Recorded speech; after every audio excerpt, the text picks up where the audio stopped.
Progress કિચનમાં આપણું સ્વાગત છે। આજે બનાવીશું આપણે ખૂબ જ ઓછા ખર્ચમાં અને ઘરમાં રહેલી વસ્તુમાંથી બજારમાં મળે તેવી ઘઉંના લોટની સુપર ટેસ્ટી ચકરી બનાવવા માટે અહીં મેં 2 કપ ઘઉંનો ઝીણો લોટ લીધેલો છે। તો આ લોટને આપણે પહેલાં કોરો જ બાફી લેવાનો છે। તો એના માટે આ લોટને આપણે એક કોટનના કપડા ઉપર નાખી દઈશું।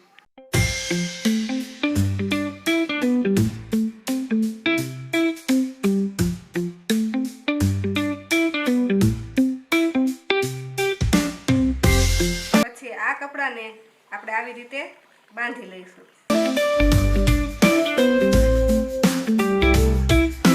લોટને બાફવા માટે અહીં મેં એક કુકર લઈ લીધું છે।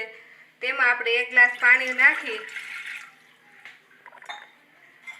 તેની અંદર આ રીતનો કાંઠો મૂકીને કે કોઈ પણ સ્ટેન્ડવાળી ડીશ મૂકી તેના પર આપણે કાણાવાળી આ રીતે ડીશ મૂકી દઈશું અને ગેસ ચાલુ કરી અને તેમાં આપણો બાંધેલા લોટને મૂકી દઈશું અને કુકરની સીટી કાઢી લઈને આ લોટને આપણે આ રીતે મીડિયમ ગેસ પર 20 મિનિટ માટે બફાવા દઈશું। મિનિટ થઈ ગઈ છે તો હવે આપણું કુકર ખોલી અને તેમાંથી આપણો લોટ કાઢી લઈશું। આ લોટ બફાઈને એકદમ આ રીતે કડક થઈ ગયો છે અને તે વજનમાં પણ એકદમ હળવો થઈ ગયો છે। આ રીતે આપણે આ લોટને ભૂકો કરી લેશું। આમાંથી આ રીતે આપણે પીસ કરી અને આ લોટને આપણે એક મિક્સરના જારમાં ફરીથી પીસી લઈશું।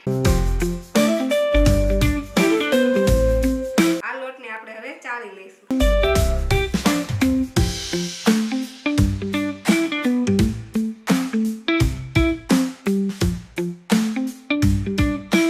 આ લોટને ચાળી લઈશું તો એમાં કોઈ પણ મોટી ગાંઠ રહી ગઈ હોય તો તે નીકળી જશે અને આપણે ચકરી પાડવામાં તે નડશે નહીં। હવે આ લોટમાં આપણે નાખીશું 1 ચમચી આદુ મરચાંની પેસ્ટ, સ્વાદ પ્રમાણે મીઠું, 1 મોટી ચમચી કાશ્મીરી લાલ મરચું, 2 ચપટી જેટલી હિંગ, અડધી ચમચી હળદર પાવડર અને 3 મોટી ચમચી સફેદ તલ। સફેદ તલ નાખવાથી ચકરીનો ટેસ્ટ ખૂબ જ સરસ આવે છે અને સફેદની જગ્યાએ તમે કાળા તલ પણ નાખી શકો।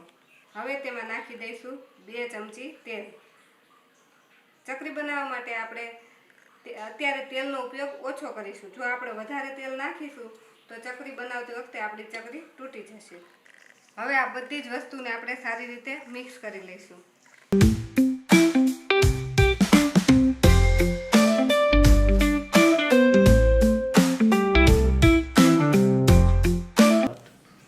હવે આપણા લોટમાં બધી જ વસ્તુ સારી રીતે મિક્સ થઈ ગઈ છે તો હવે આપણે લોટ બાંધવા માટે અડધો કપ દહીં લઈ લઈશું। દહીંની જગ્યાએ તમે છાશ પણ નાખી શકો, પણ છાશ નાખો તો છાશ થોડીક ઘાટી લેવાની અને આ બધી વસ્તુને સારી રીતે મિક્સ કરી આપણે લોટ બાંધી લઈશું।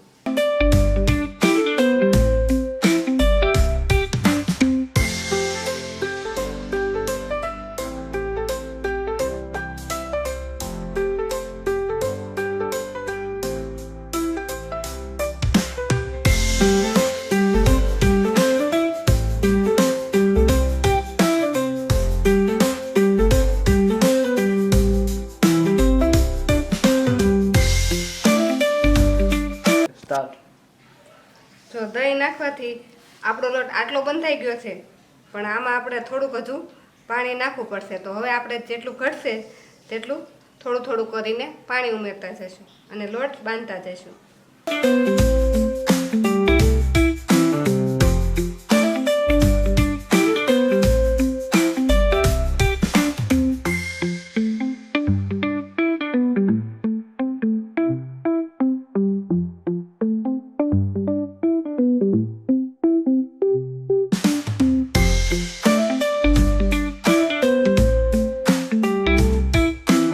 ચકરીનો લોટ આપણે એકદમ ઢીલો પણ નથી બાંધવાનો અને એકદમ કડક પણ નથી બાંધવાનો।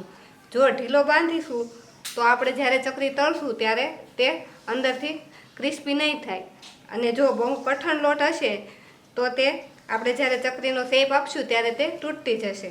એટલે આ લોટ આપણે મીડિયમ રાખવાનો છે, એકદમ કઠણ પણ નહીં ને એકદમ ઢીલો પણ નહીં।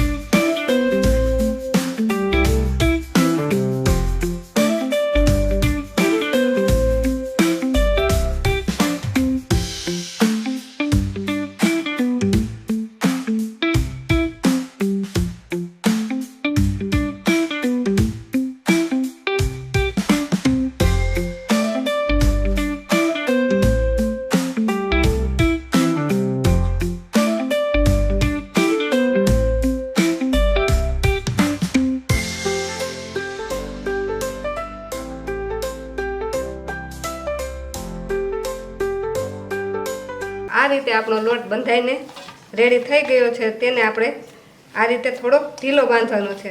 હવે આ લોટને આપણે ઢાંકીને 5 મિનિટ માટે રહેવા દઈશું.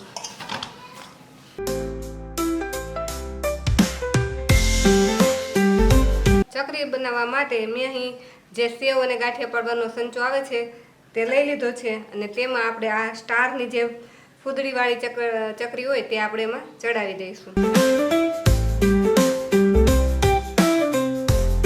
અને આ સંચાને આપણે તેલ લગાવીને ગ્રીસ કરી લઈશું. તેને આ રીતે કરી આ લોટને આપણે સંચામાં અંદર મૂકી દઈશું. હવે આ સંચાને આપણે બંધ કરી દઈશું. ત્યાં સુધી આપણા વધેલા લોટને આપણે ઢાંકી દઈશું. ચકરી પાડવા માટે આપણે એક થાળીને આ રીતે ઊંધી મૂકી દઈશું. તેના પર આ રીતે આપણે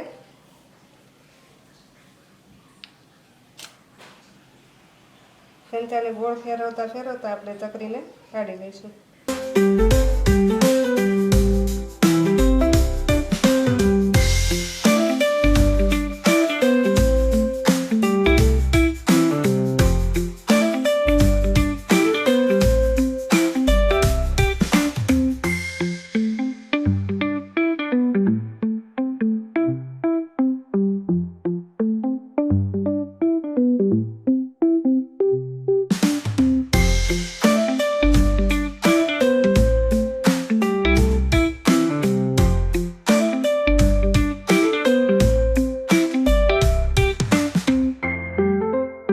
આપણે આટલી ચકરી બનીને રેડી થઈ ગઈ છે. જો ચકરી બનાવવા ટાઈમે તમારી ચકરી તૂટતી જાય તો લોટને થોડો ઢીલો કરી શકો.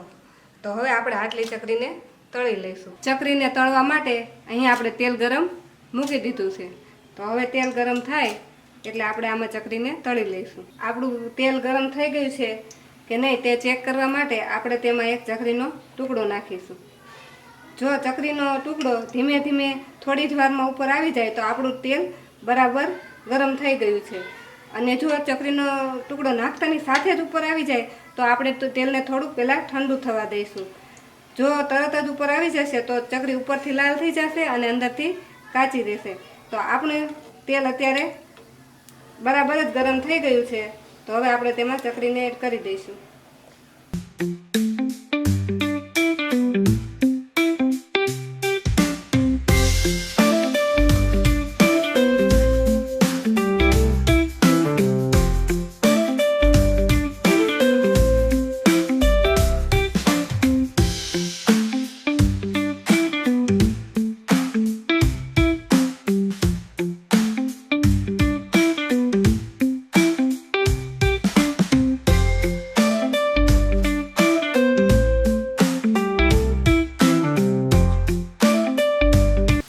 નાખ્યા પછી આપણે ચકરીને તરત હલાવવાની નથી, કેમ કે જો તેને આપણે તરત હલાવશું તો ચકરી તૂટી જશે.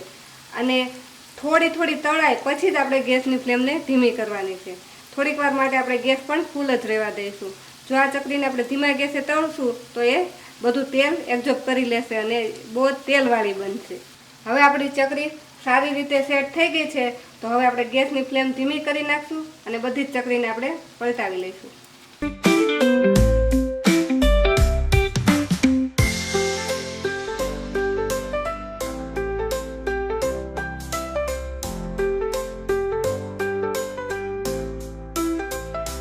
તો આપણી ચકરી તળાઈને રેડી થઈ ગઈ છે. તો આને આપણે એક પ્લેટમાં કાઢી લઈશું. આવી રીતે આપણે બાકીની બધી જ ચકરીને પણ તળી લઈશું. તો આપણી બધી જ ચકરી બનીને રેડી થઈ ગઈ છે. આપણી ચકરી એકદમ સોફ્ટ બની છે, તે આસાનીથી તૂટી જાય છે અને તેને આ રીતે દબાવો તો એકદમ ભૂકો થઈ જાય છે. જો તમને અમારી આજની રેસીપી ગમી હોય તો અમારા વિડીયોને લાઇક કરો અને પ્રોગ્રેસ કિચન ચેનલને સબસ્ક્રાઈબ કરો.